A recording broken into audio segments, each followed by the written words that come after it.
Here first particle start their motion from the position of rest from the origin and moves along positive x direction with constant acceleration. At time t is equal to t, position of the first particle is x. At the same instant, second particle passes through x is equal to 0 with constant speed, and at t is equal to t, its position is x2. Here both particles are moving along positive x direction.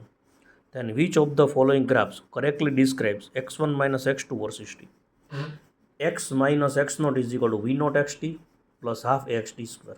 So for first particle, x is equal to x1, x naught is here 0, v naught x is 0 because initial speed is 0, ax is equal to that is constant, so x1 is equal to half at square.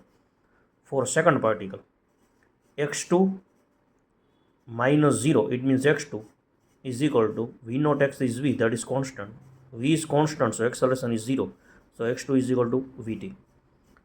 x1 minus x2 or delta x or y coordinate of the graph is half at square minus vt, equation number 1.